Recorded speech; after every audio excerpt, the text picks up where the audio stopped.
I'm not sure who needs to hear this, but everybody you know is faking it somehow. It's just that some people know how to fake it better than others.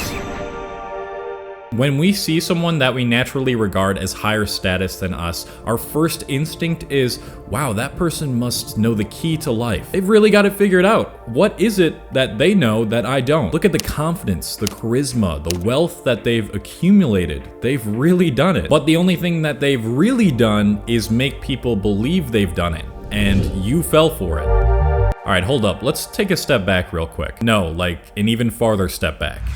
Yeah, that's good. This is the planet in which we all inhabit. How the hell did we get here? Well, we can explain it from a scientific standpoint. Earth has the perfect amount of elements to create life, and that life form that first started off resembling somewhat of a blobfish is now the extremely complex, self-aware being that you are today. But that still doesn't explain why we're here, and we will never really know how it all started. What's even more strange is that we are the only life form that we know of in the universe that can decide to go against the grain of nature and break automatic processes due to the way that our brains develop. You're not gonna see birds try and create a better way for them to shit like we did with bidets. They're gonna shit on your car window for the rest of eternity. If we wanted to purposely stop eating for 30 days and fight our instincts to go and look for food, we could, and some of us do. That's the human condition. It's pretty cool, but that self-awareness comes with a cost. The cost of comparison, too much ego, hierarchy, and thinking we can figure out how to properly go throughout life as if everyone isn't faking it. Right now I'm in the middle of reading a book called A People's History of Civilization, and the guy who wrote it is a primitivist. If you don't know what a primitivist is, it's basically a person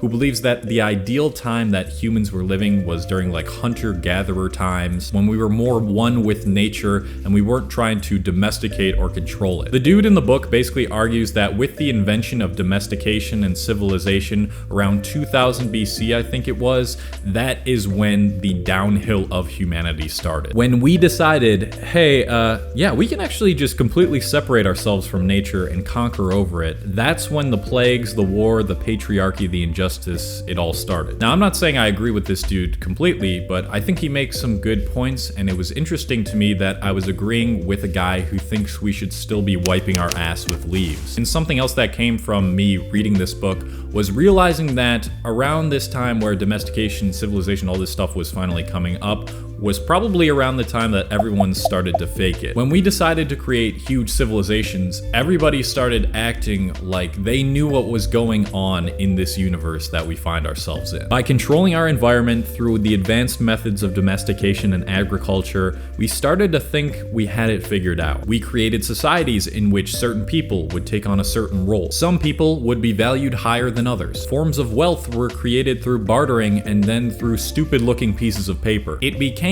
much easier to fake your entire existence. And most of us have completely forgot that all of this stuff is completely arbitrary.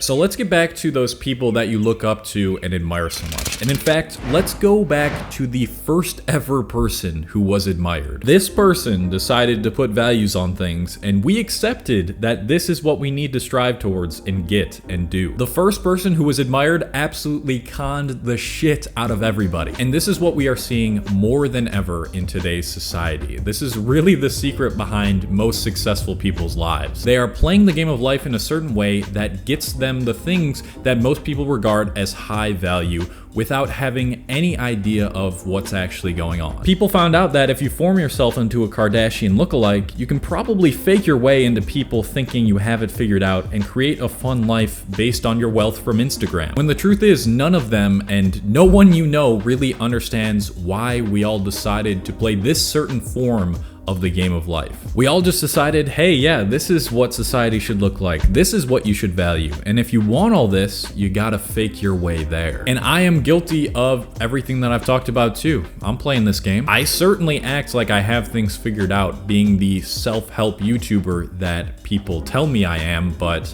I don't. I just say things that I think will help people based on my individual experience, and luckily a lot of it does. I know how to play the game, even though it's a game that I can't fully comprehend, and neither can anyone else. Listen, you need to understand that nobody you look up to or you think is higher than you on this made-up hierarchy system that we all agreed upon has their life figured out. No one can really ever know why we're here or do the things we do or why we decided to structure things this way. We're all just kind of faking it somehow. And if you want to get better at faking it, you should use the sponsor of today's video, which is Skillshare. Skillshare has been the most supportive sponsor on this channel, and I just love their platform. It's an online learning community with thousands of inspiring classes for creators. It's my favorite place to learn a new skill and just develop my passions further. They have tons of different classes from lifestyle, productivity, making YouTube videos, creative writing, and marketing. I am always trying to improve my storytelling on these videos. That's what really drives people to want to watch them. And so right now I'm in the middle of a class called Storytelling 101, Character, Conflict, Context, and Craft by 𝙤𝙤𝙘𝙀. One thing he said that really interests me is not building a white room around a character. So if I'm gonna start talking about like characters in my video or try to build a story with my scripts, I gotta explain the whole context behind where this character is and how it feels. Skillshare is curated specifically for learning, and so there are 0 ads on the website, and they are always launching new premium classes, which is great, so you can always have something new to learn on there. The first 1,000 of my subscribers to click the link in the description will get a free trial to premium membership, so definitely go check it out because you know how much I love Skillshare. All right, that's it. Thank you guys so much for watching, and keep on faking it and getting better at faking it. That is not something good to promote.